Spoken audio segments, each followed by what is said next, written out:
Time now for sports on 104.7 The Cave. Here's Ned Reynolds. Mike the Intern, Ned Reynolds in the studio on a rainy Wednesday morning. So the Kansas City Chiefs face off with the Jacksonville Jaguars Saturday afternoon in the divisional round of the playoffs. Got a couple guys back yesterday to practice, which was nice, but one did sit out. That's kind of a concern. Yeah, this is McCole Hardman, and my gosh, he hasn't played since back in November. Those abdominal things, man, they take you. Hey, you're a medical guy. You know that stuff takes forever to come back from. Especially if he had what is rumored, which was a gallbladder problem, if that is the case. But that's neither here nor there. He apparently has been backed off now as far as the Chiefs are concerned. They want him in there because the guy has world-class speed. But they also have a lot of other speed in that lineup, and they won without him in there. So I think they'll be all right against Jacksonville. They were back in early November when they played. Heck, the Chiefs beat this team 27-17. It was kind of a ho-hummer, if you can call a pro football game that capacity. But it really wasn't the challenge that everyone thought it would be. Now, having said that, Mike, I think it'll be a little bit different this time because this Jacksonville team has matured in that 2-month period, and they're playing pretty well. Trevor Lawrence has really come on as a quarterback. I don't think they're going to beat the Chiefs, but they will give Kansas City a pretty good little battle. It is a 3:30 starting time for the game. Of course, you'll hear it right here on the Cave, and the pregame show starts at 1 o'clock.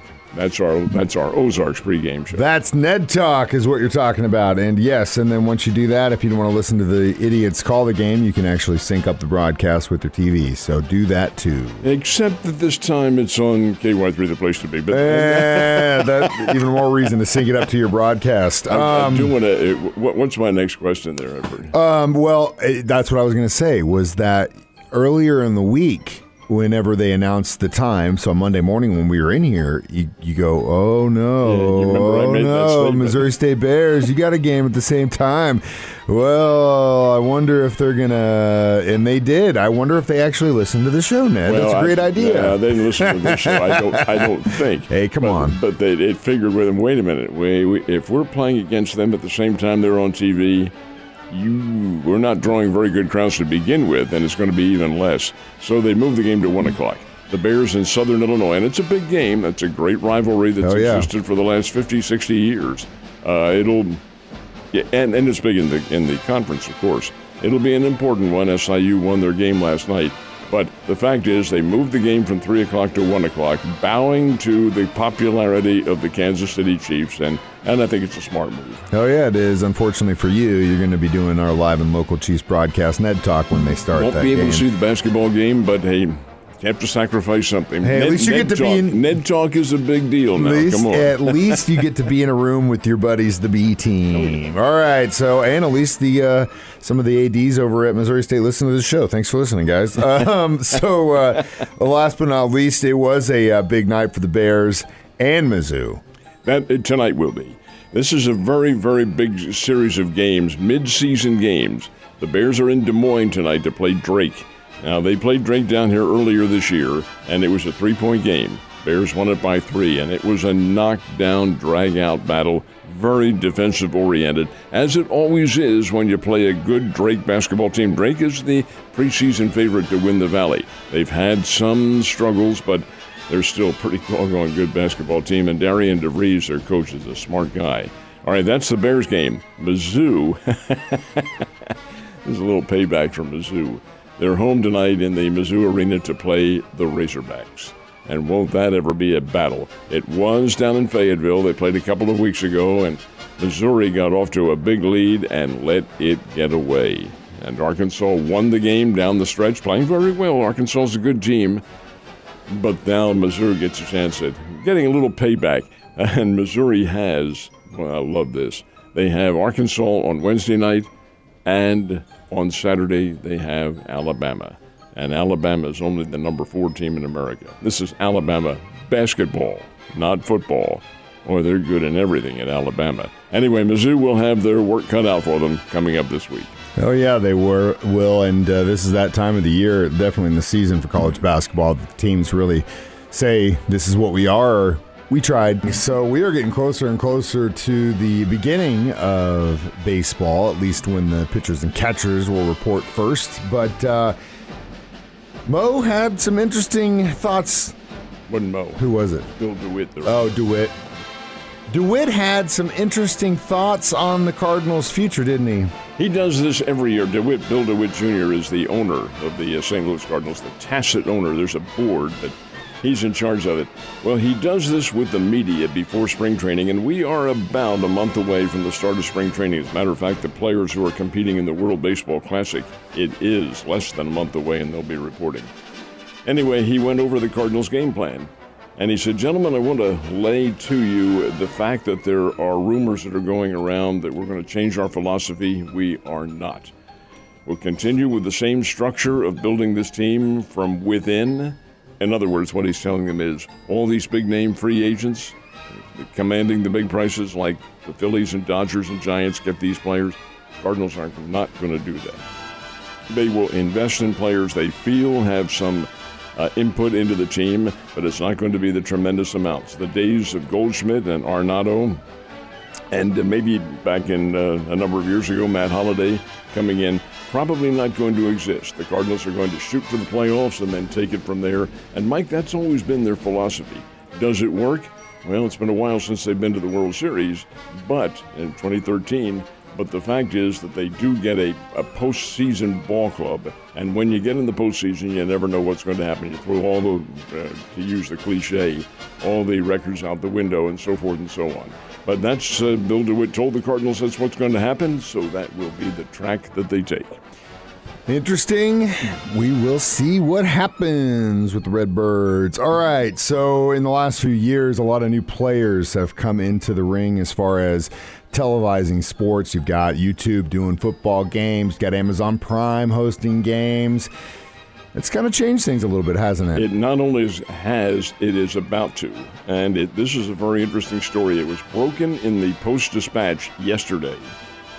There's now, this is a little bit on the complicated side, but the Sinclair Broadcasting Group is a major broadcasting entity in the country. They own a lot of stations, and they own a lot of outlying circumstances. Like they own a group called Diamond Sports, and Diamond Sports is Sinclair's controlling agency for Bally Sports. And this Diamond Sports Group, which is in a sense a separate entity, but it's all financed by Sinclair, they own or operate 21 of the Bally's regional sports, one of which, of course, is Bally Sports Midwest, right here. Well, they made a proposal to all of the 4 major sports, hockey, basketball, baseball, and football. Hey, why don't you buy our group, and then you can do whatever you want. You can televise anything you want. You won't have to go through us. Great deal. For $3 billion.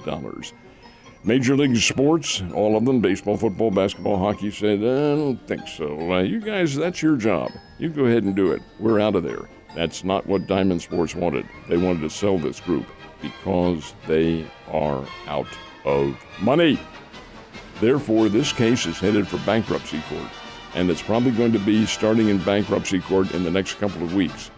How would that change, viewers?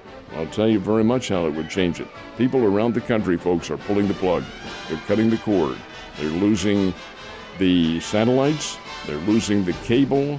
It's not a part of your viewing anymore, and it's going to be even less because this will mean streaming for all of these.